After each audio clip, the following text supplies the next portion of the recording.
내 이름을 멸시하는 제사장들아, 나 만군의 여호와가 너희에게 이르기를 아들은 그 아버지를, 종은 그 주인을 공경하나니 내가 아버지일진데 나를 공경함이 어디 있느냐? 내가 주인일진데 나를 두려워함이 어디 있느냐? 하나 너희는 이르기를 우리가 어떻게 주의 이름을 멸시하였나이까 하는도다. 너희가 더러운 떡을 나의 제단에 드리고도 말하기를 우리가 어떻게 주를 더럽게 하였나이까 하는도다. 이는 너희가 여호와 식탁은 경멸히 여길 것이라 말하기 때문이라. 만군의 여호와가 이르노라. 너희가 눈먼 희생 제물을 바치는 것이 어찌 악하지 아니하며 저는 것 병든 것을 드리는 것이 어찌 악하지 아니하냐. 이제 그것을 너희 총독에게 드려보라. 그가 너를 기뻐하겠으며 너를 받아주겠느냐. 만군의 여호와가 이르노라. 너희는 나 하나님께 은혜를 구하면서 우리를 불쌍히 여기소서 하여 보라. 너희가 이같이 행하였으니 내가 너희 중 하나인들 받겠느냐. 만군의 여호와가 이르노라. 너희가 내 제단 위에 헛되이 불사르지 못하게 하기 위하여 너희 중에 성전 문을 닫을 자가 있었으면 좋겠도다. 내가 너희를 기뻐하지 아니하며 너희가 손으로 드리는 것을 받지도 아니하리라. 만군의 여호와가 이르노라. 해 뜨는 곳에서부터 해 지는 곳까지의 이방 민족 중에서 내 이름이 크게 될 것이라. 각처에서 내 이름을 위하여 분향하며 깨끗한 제물을 드리리니 이는 내 이름이 이방 민족 중에서 크게 될 것임이니라. 그러나 너희는 말하기를 여호와의 식탁은 더러워졌고 그 위에 있는 과일 곧 먹을 것은 경멸히 여길 것이라 하여 내 이름을 더럽히는도다. 만군의 여호와가 이르노라.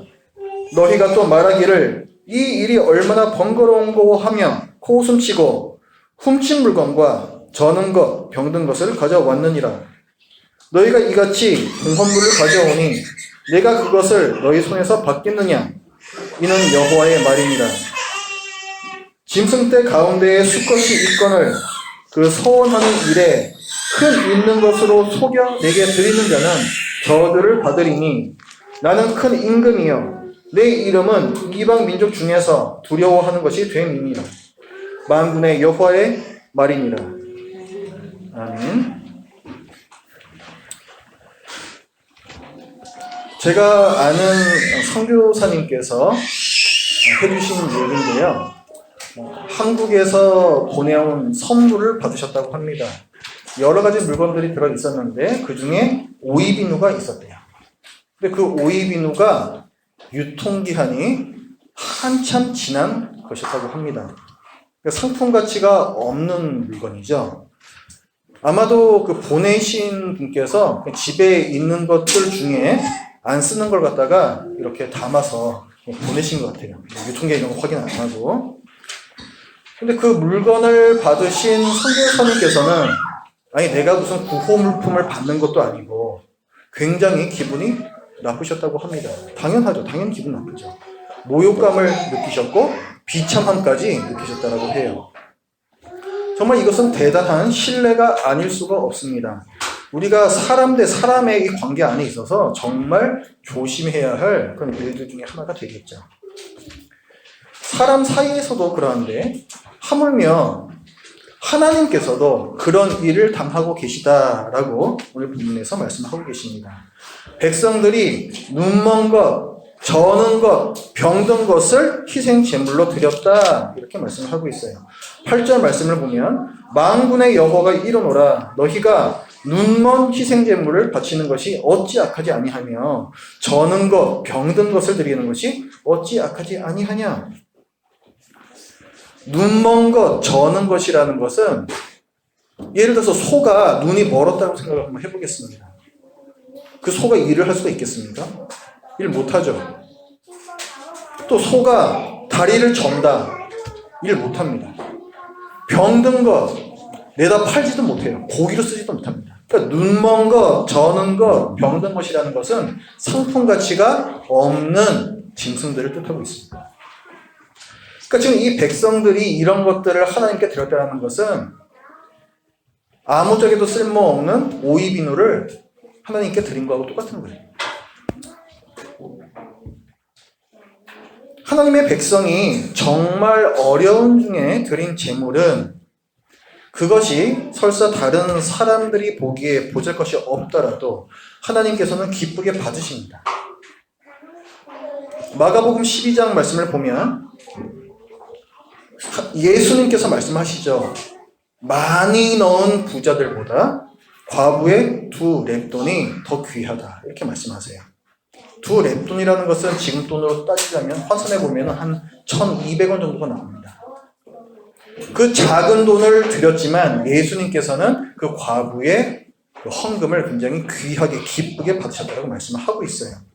뭘 말하는 거냐면 하나님께서는 드리는 자의 마음을 보신다는 것입니다. 하나님께서는 이 제물에 대해서 욕심을 내시는 분이 아니세요. 속죄제물, 희생제물에 대한 규례, 그 법도가 레위기에 나와 있습니다. 하나님께서 친히 규정을 내려주셨는데 레위기 5장 6절부터의 말씀을 보면 어린 양이나 염소를 바치게끔 하고 있습니다.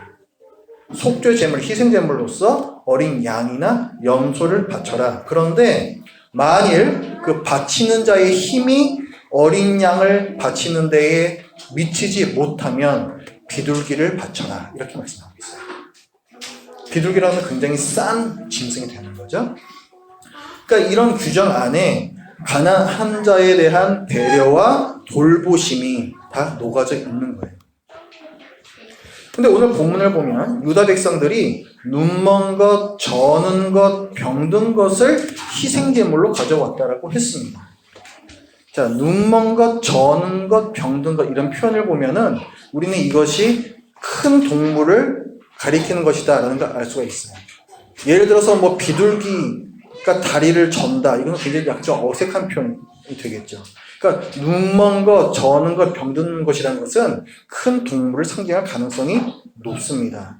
그리고 오늘 본문에서 14절 말씀을 보면 그 하나님께서 백성을 질타하실 때 짐승 떼 가운데에 수컷이 있거늘 너희가 안 좋은 것을 갖고 왔다. 이렇게 말씀하시거든요. 짐승 떼라고 하는 것은 이 가축의 무리를 뜻하는 단어입니다. 그러니까 이것을 봐도 유다 백성들이 갖고 온 이 좋지 않은 짐승들은 분명히 큰 동물이에요. 즉 양이나 염소를 가져왔다는 것입니다. 형편이 어려운 자들은 비둘기를 바치면 돼요. 그런데 이들은 양이나 염소를 가지고 왔습니다. 이것은 무엇을 뜻하는 걸까요? 이들은 다른 사람들이 보기에 양이나 염소를 바칠 만한 자들이라는 거예요. 그걸 제사장도 알고 있고 동네 사람들도 알고 있으니까 이들이 차마 비둘기는 갖다 바치지 못하고 양이나 염소를 가져왔는데 체면상 그렇게는 갖고 왔는데 상품 가치가 없는 것으로 골라서 갖고 있습니다. 이거는 자기 양심을 속이는 것이고 하나님을 속이는 것이죠. 그래서 14절 말씀을 보면 하나님께서 이렇게 말씀하시죠. 짐승떼 가운데에 수컷이 있거늘 좋은 재물이 있거늘 그 서원하는 일에 흠 있는 것으로 속여서 내게 드렸다. 이렇게 말씀합니다. 이들은 하나님의 눈이 아닌 사람들의 눈, 그 체면을 중시했습니다. 그리고 하나님을 비웃었어요. 아니 뭐 이걸 드린다고 하나님께서 뭐 드시겠냐? 아니 이건 뭐 드린다고 하나님께서 정말 받으시겠냐? 그게 이제 12절과 13절의 말씀이에요.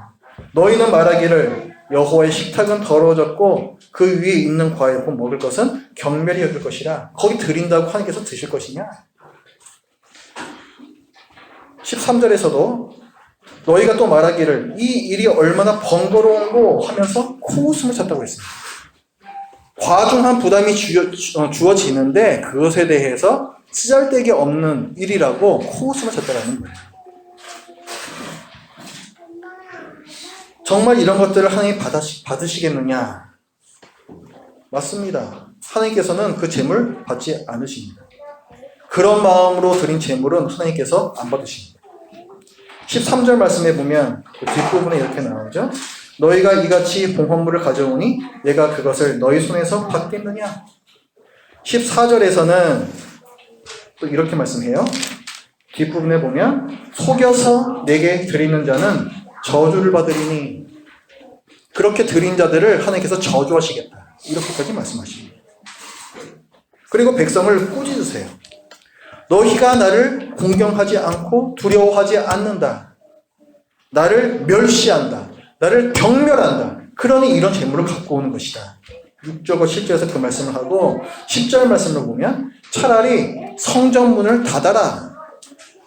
그런 재물을 차라리 못 드리게 해라. 그렇게 제사장들에게 말씀하세요. 하나님께서는 백성들뿐만이 아니라 제사장들에 대해서도 또 책망을 하십니다. 오늘 본문 그 6절 시작하는 부분을 보면 내 이름을 멸시하는 제사장들아 하면서 오늘 본문이 시작이 되죠. 그러니까 이런 흠 있는 재물을 드리는 것은 백성들인데 제사장들에 대해서도 책망을 하신다는 거예요. 왜 책망하시는가? 너희는 왜 재물을 어떻게 드려야 하는지 제대로 가르치지 않느냐라는 부분이죠. 율법은 하나님께 온전한 재물을 드릴 것을 규정하고 있습니다. 레위기 22장, 신명기 15장 이런 곳에 보면 명시가 돼 있어요. 눈먼 것, 저는 것, 병든 것은 재물로 드릴 수 없다라고 명시가 돼 있습니다. 신명기 17장 1절에 보면 이것은 내 하나님 여호와께 가증한 것이 됨이니라 이렇게 돼 있어요. 그러니까 제사장은 백성에게 재물을 어떻게 드려야 하는지 가르쳐야 하고 백성이 실제로 그렇게 잘 드리고 있는지 점검을 해야 합니다. 만약에 흠 있는 재물이 올라왔으면 분명히 알려주고 돌려보내야 하는 거예요. 근데 제사장들은 이만 하면 됐지라고 생각하면서 그런 잘못된 일들을 방관했습니다. 백성들이 사람들의 시선을 의식하면서 재물을 드렸던 것처럼 이 제사장들도 하나님의 눈이 아닌 백성들의 시선을 더 의식을 했다는 거예요. 하나님께서 그런 제사장들을 책망하십니다. 2장 7절부터 말씀 2장 7절부터 9절까지 한번 같이 읽어보겠습니다. 시작. 제사장의 입술은 지식을 지켜야 하겠고 사람들은 그의 입에서 율법을 구하게 되어야 할 것이니 제사장은 만군의 여호와의 사자가 됨이거늘 너희는 옳은 길에서 떠나 많은 사람을 율법에 거스르게 하는도다. 나 만군의 여호와가 이르노니 너희가 레위의 언약을 깨뜨렸느니라. 너희가 내 길을 지키지 아니하고 율법을 행할 때에 사람에게 치우치게 하였으므로 나도 너희로 하여금 모든 백성 앞에서 멸시와 천대를 당하게 하였느니라 하시니라. 아멘. 제사장의 입술에서는 지식이 나와야 된다. 하며 율법을 제대로 가르침이 있어야 하는데 가르치지도 않고 너희가 내 눈치를 보는 것이 아니라 사람들의 눈치를 보고 있구나. 내가 이제 너희 제사장들을 사람들에게서 경멸받게 할 것이다. 이런 말씀을 하시는 거예요. 하나님께 드리는 것은 정성껏 그리고 헌신의 마음으로 드려야 합니다. 하나님은 가장 높으신 분이시기 때문이고 가장 위대하신 왕이시기 때문에 그렇습니다. 오늘 본문에 계속해서 반복되고 있는 말이 있어요. 만군의 여호와가 이르노라. 6절부터 6절에도 나오고 8절에도 나오고 9절, 10절, 11절, 13절, 14절 계속해서 만군의 여호와가 이르노라. 만군의 여호와의 말이니라. 계속해서 하나님께서 강조를 하십니다. 만군의 여호와, 만군의 여호와 가장 크신 분이라는 뜻이에요. 가장 강력하신 분, 가장 큰 왕이라는 뜻입니다. 14절 말씀에 보면 그 중간에 보면 나는 큰 임금이요 이렇게 나는 큰 임금이요 내 이름은 이방 민족 중에서 두려워하는 것이 됨이니라. 너희가 예물을 드리고 있는 여호와 하나님은 너희들만의 하나님이 아니요 온 세상에서 경배를 받으시는 모든 민족의 하나님이시라는 거예요. 가장 큰 왕, 큰 임금이라는 것입니다. 그분에게 예물을 드리실 때에 어떻게 너희가 눈먼 것, 저는 것, 병든 것을 드릴 수가 있겠느냐? 그것이 어찌 악하지 아니하냐? 8절에서는 그 악하다 두 번이나 말씀하고 계세요. 굉장히 악하다라는 거죠. 우리가 오늘 본문을 보면서 헷갈리지 말아야 할 부분은 만군의 여호와께서 보시는 것이 재물 그 자체가 아니라는 사실입니다. 여호와께서 보시는 것은 재물을 드리는 사람을 보시는 겁니다. 재물의 상태가 아니라 재물을 드리는 사람의 상태를 하나님께서 보세요. 성경적으로 그것을 읽어낸 것입니다.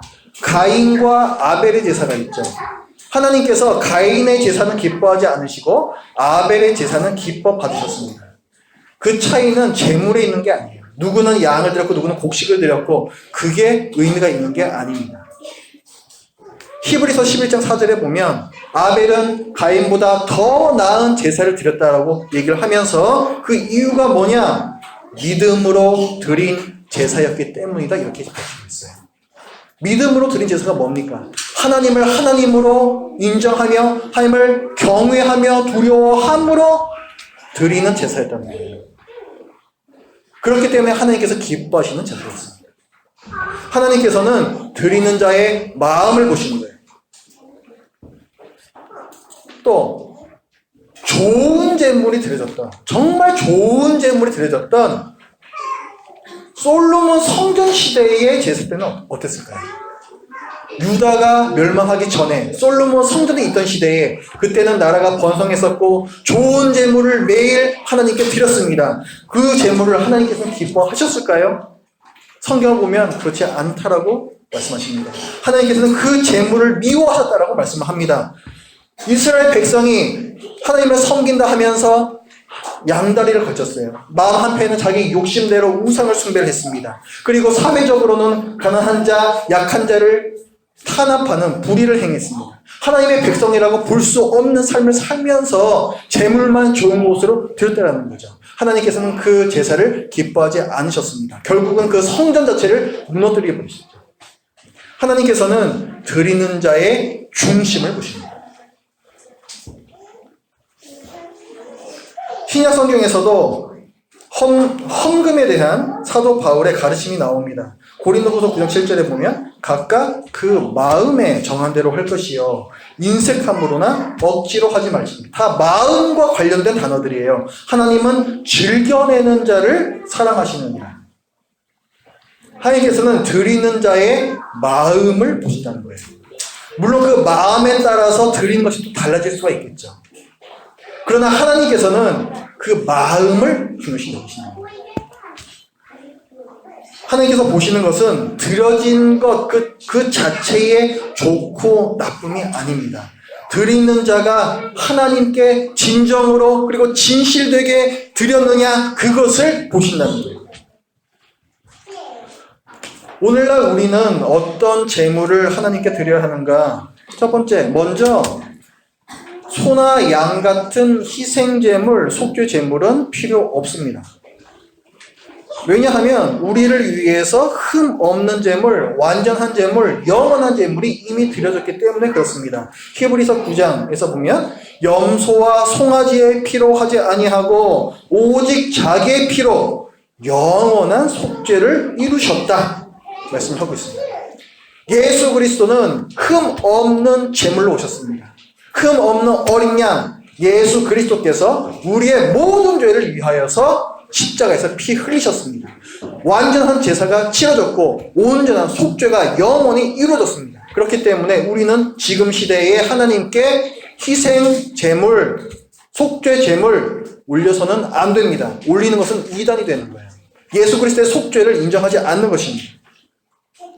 그리고 두 번째, 오늘 우리는 어떤 제물을 드려야 하는가? 오늘날 우리의 헌금 생활을 돌아봐야 합니다. 이 시대에 제물이 없습니다. 그리고 헌금은 제물이 아닙니다. 하지만 하나님께 드릴 때의 그 정신, 우리의 중심에 대한 교훈은 계속해서 이어져 내려오는 거예요. 우리가 무엇이 되었든 하나님께 드릴 때에는 진정성과 우리 진실됨으로 그것이 드려져야만 합니다. 그리고 세 번째, 오늘날 우리는 우리의 몸을 산 제물로 하나님께 드려야 합니다. 바울 사도는 로마서 11장까지 예수 그리스도에 대해서 계속해서 얘기합니다. 완전한 희생제물 되신 예수 그리스도의 대속을 11장까지 설명을 하고, 그리고 바로 이어서 12장부터 뭘 얘기를 하냐면, 그러므로 형제들아, 너희들이 이런 예수 그리스도의 대속으로 말미암아 속죄함의 은혜를 얻었으니 그러므로 형제들아, 내가 하나님의 모든 자비하심으로 너희를 권하노니 너희 몸을 하나님이 기뻐하시는 거룩한 산 제물로 드리라. 이는 너희가 드릴 영적 예배니라. 이렇게 밝힙니다. 영적 예배라는 게 도대체 뭐냐? 우리의 몸을 거룩한 산 제물로 드리라니 도대체 이게 무슨 말이냐? 여러분의 몸을 하나님의 뜻대로 사용하는 거예요. 로마서 12장 2절, 아까 말씀드렸던 너희 몸을 거룩한 산 제물로 드려라, 그 말씀에 바로 이어서 이렇게 말씀합니다. 너희는 이 세대를 본받지 말고 오직 마음을 새롭게 함으로 변화를 받아 하나님의 선하시고 기뻐하시고 온전하신 뜻이 무엇인지 분별하도록 하라. 이것이 우리 몸을 산 제물로 드린다는 것의 뜻이에요. 세상의 풍조대로 살지 말라는 거예요. 세상 사람들이 이렇게 저렇게 산다고 해서 그 가치대로 살지 말라는 거예요. 너희가 이제 예수 그리스도의 대속의 은혜를 입었으면 너희 가치관은 성경의 가치관대로 변화가 되어야 된다는 거예요. 분별함이 있어야 되고 너희가 새롭게 변화를 받아야 한다 말씀하고 있습니다. 그렇게 할 때에 실제로 내 삶 가운데에 그런 삶이 나타날 때에 내 몸이 하나님께 온전히 바쳐진 제물, 산 제물이 되는 것입니다. 내가 살아있는 제물이 된다는 것은 내 안에 있는 나의 욕심, 내 뜻대로 하고 싶어 하는 마음, 죄성, 이런 것들을 죽이고 하나님 앞에 굴복하는 것을 의미해요. 왜 산 제물이라고 표현을 하겠습니까? 제물의 특징이 있기 때문에 그래요. 구약시대 때 제물을 드릴 때 그 제물은 절대로 도망칠 수 없었습니다. 그 제물은 각을 떠버립니다. 그냥 죽이는 것으로 끝나는 게 아니라 각을 떠버려요. 머리 잘라내고 손과 발 다 잘라버립니다. 몸통만 남는 거죠. 무엇을 뜻하는 것일까요? 우리의 몸이 산 제물로 드려져야 한다. 무엇을 뜻하는 것일까요? 내 생각 잘라버리고 내 뜻대로 하고 싶어하는 모든 행동들 잘라버리고, 그것이 바로 산 제물입니다. 제물의 특징 두 번째는 무엇입니까? 제물을 드릴 때에는 이 몸통이 남았잖아요. 그거 그대로 드리면 안 됩니다. 내장을 빼내야 돼요. 내장을. 우리가 그런 얘기 하죠. 너는 벨도 없냐? 내가 정말 환장한다. 이런 말 하죠. 벨도 없다. 환장한다. 다 우리의 내장하고 관계되는 단어들이에요. 우리가 하나님의 뜻대로 살려고 하면, 특히 다른 사람을, 이웃을 사랑하려고 하면요, 내 벨이 꼬입니다. 정말이에요. 많이 꼬여요. 정말 환장할 일이 많이 생깁니다. 하나님의 뜻대로 산다는 거, 산 제물로 산다는 거는 그런 내장을 다 빼는 걸 얘기해요. 내 감정대로 사지 않는 겁니다. 정말 벨도 없고 환장할 이 내장도 없는 것처럼 내 안에서 일어나는 그 악한 감정을 다스리는 거. 그게 산 제물로 사는 거예요. 바울이 얘기하는 우리의 몸을 산 제물로 드리는 것은 결국 뭐예요? 우리의 머리, 생각과 또 우리의 손, 발, 우리의 의지, 그리고 우리의 내장, 우리의 감정, 지정의 모든 것이 되겠죠. 우리의 모든 전 존재입니다. 그것을 하나님의 뜻에 맞추어 사는 거예요. 그게 오늘날 우리 그리스도인들이 하나님께 드려야 할 제사입니다.